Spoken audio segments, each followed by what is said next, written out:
ఒరే మీకు ఎట్లా ట్రోల్ చేయబుద్ధి అవుతుందిరా నాకు అర్థం కాదు. నిన్న జరిగిన Australian ODI world cup match లో మన ఉమెన్స్ టీం, మన India women's team 7 times champions అయిన ఆస్ట్రేలియాని ఒక పోరాటం లాగా వాళ్ళని ఓడించి సెమీస్ లో గెలిచి ఫైనల్ లోకి అడుగు పెడితే దాంట్లో జెమీమా అనే ప్లేయర్ ఉంది కదా, జెమీమా 127 రన్స్ చేసి మ్యాచ్ తర్వాత మాట్లాడుతుంటే దేవుడే నన్ను ఇంత దూరం నడిపించిండు, నాతో నేను మాట్లాడుకున్నా, నాకు గేమ్ అంతటిలో జరుగుతున్నప్పుడు నాకు ఒక యాంగ్జైటీ ఉంటుండే, నేను ఏడ్చుకుంటూనే గేమ్ ఆడినా, నాతో నేను మాట్లాడుకున్నా, నన్ను ఇక్కడి వరకు ఆ దేవుడే నడిపించింది అని చెప్పేసి ఆమె బిలీఫ్స్ లో ఆమె మాట్లాడిన మాటల్ని కూడా ట్రోల్ చేయడానికి కొంచెమైనా సిగ్గు ఉండాలరా మనకి. మన ఇండియన్ క్రికెట్ టీమ్ ని ఆమె రిప్రజెంట్ చేసింది, మన ఇండియాకే ఆడింది. బిలీఫ్స్ ఎవరికైనా ఎలా అయినా ఉండొచ్చు, క్రిస్టియన్ అవ్వచ్చు, ముస్లిం అవ్వచ్చు, హిందూ అవ్వచ్చు, ఎవరైనా అవ్వచ్చు, ఎవరి బిలీఫ్స్ వాళ్ళకు ఉంటాయి. ఆమె నమ్ముకున్న దేవుడు ఆమెని అంతవరకు నడిపించిందని ఆమె పర్సనల్ గా ఫీల్ అయిన మాటని చెప్పినందుకు దాన్ని కూడా పట్టుకొని ట్రోల్ చేయడానికి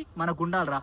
మనకు కొంచెమైనా సిగ్గు బుద్ధి ఉండాలి ఖచ్చితంగా. ఈ సోషల్ మీడియా ఎట్లా తయారైందనంటే పర్సనల్ గా వాళ్ళ బిలీఫ్స్ ని బయట పెట్టుకోవడానికి కూడా అసలు స్వేచ్ఛ, ఫ్రీడమ్ లేకుండా చేసేస్తున్నారు. ఎవరి బిలీఫ్స్ వాళ్ళవి, ఎవరు ఏ దేవుని నమ్ముకోవాలనే ఫ్రీడమ్ వాళ్ళకు ఉంది, మన రాజ్యాంగం వాళ్ళకి కల్పించింది. జెమీమా తను ఆడిన నాక్ ఒక పోరాటమే చేసింది అనుకోవాలి, ఒక యుద్ధం గెలిచి వచ్చిందని అనుకోవాలి. ఎట్లరా మీకు ట్రోల్ చేయబుద్ధి అవుతుంది? ఆమె ఆట ఆడిన తీరును ఒకసారి చూసి దాన్ని అప్రిషియేట్ చేయండి. But hats off to Jemimah, నీ ఆట చూసి మేమందరం ఫిదా అయిపోయినాం. We are proud that you are an Indian and we are also feeling proud that we are Indian. So మీకు ఈ పర్టికులర్ ట్రోలింగ్ మీద, ఈ పర్టికులర్ ఇన్సిడెంట్ మీద మీకేమనిపిస్తుందో ఖచ్చితంగా కింద కామెంట్ చేసి ఈ వీడియోని ప్రతి ఒక్కరికి షేర్ చేయండి. Please don't spread hatred on any religion or any beliefs. Thank you so much.